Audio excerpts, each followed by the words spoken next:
Santhal Pargana mini Bangladesh बनने का कदर में। असम के सीएम हेमंत बिस्वा शर्मा के इस एक लाइन के बयान में झारखंड चुनाव की पूरी रणनीति छिपी हुई है।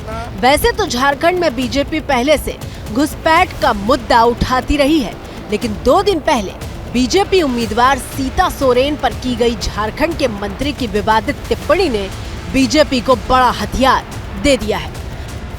कभी भी जमीनी स्तर के नेताओं को नहीं आगे लाती है।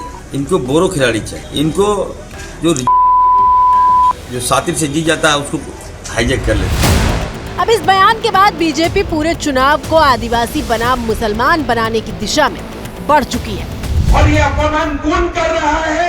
इरफान अंसारी जैसा व्यक्ति कर रहा है। जामताड़ा में कोई घुसपैठियों का वोट है, इसलिए ये लोग सरेंडर करके बैठा हुआ है। सोमवार को जामताड़ा में हेमंत बिस्वा शर्मा और पश्चिम बंगाल के नेता विपक्ष शुभेंदु अधिकारी रैली करने पहुंचे थे। मुस्लिम नेता के बयान को आधार बनाकर दोनों नेताओं ने कांग्रेस जेएमएम की सरकार पर घुसपैठियों को संरक्षण देने का आरोप लगाया। भारतीयों को तो जीना रहना मुश्किल, घुसपैठियों को यहाँ से खदाने का काम करेगा। बीजेपी पहले से कोशिश कर रही थी कि चुनाव को आदिवासी वर्सेस मुसलमान के पिच पर लाया जाए। कांग्रेस के नेता इरफान अंसारी ने अपने बयान से बीजेपी को बाउंड्री मारने का मौका दे दिया। कहानी कुछ यूँ है कि बीजेपी इस बार के चुनाव में पहले से ही आदिवासियों को लुभाने के लिए घुसपैठ का मुद्दा उठा रही थी। आरोप लगा रही थी कि आदिवासियों का हक मारकर मुसलमानों को दिया जा रहा है। मुसलमानों की बढ़ती जनसंख्या को भी बीजेपी ने मुद्दा बना रखा है। चुनाव प्रचार के बीच लव जिहाद से लेकर लैंड जिहाद तक के नाम को उछाला जा रहा है। और बीजेपी ऐसा इसलिए कर रही थी क्योंकि बिना आदिवासियों के सत्ता की कुर्सी तक पहुंचना संभव नहीं है। इसी कड़ी में पार्टी ने पहले बाबूलाल मरांडी की घर वापसी करवाई, फिर लोकसभा चुनाव से पहले शिबू सोरेन की बहू सीता सोरेन को साथ लिया। अभी चुनाव से पहले पूर्व सीएम चंपाई सोरेन को जेएमएम से बीजेपी में लेकर आई। हेमंत सोरेन के प्रभाव से आदिवासियों को निकालने के लिए बीजेपी ने पहले चेहरों को साधा और अब सेंटिमेंट को उभार कर आदिवासी वोट बैंक को साधने की तैयारी है। और ऐसा करना बीजेपी के लिए जरूरी इसलिए है क्योंकि राज्य की आदिवासी सुरक्षित 28 सीटों में से 2019 के चुनाव में बीजेपी को महज 2 सीटें मिली थी, जबकि 2014 में बीजेपी को 11 सीटें मिली थी।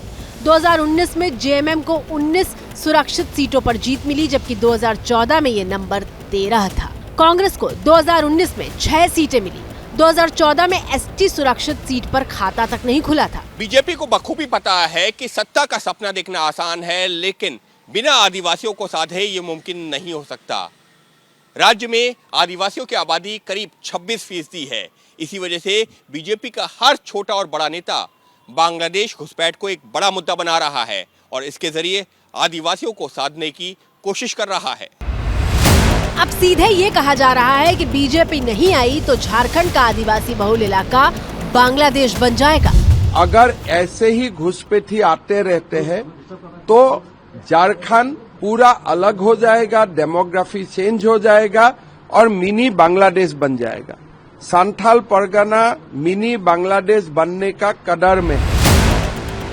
राज्य में 30 सीटें ऐसी हैं जहां आदिवासियों का दबदबा है, जबकि 18 सीटों पर मुस्लिम वोटर निर्णायक हैं। मुस्लिमों की गोलबंदी कांग्रेस जेएमएम गठबंधन के साथ है तो बीजेपी आदिवासियों पर डोरे डाल रही है।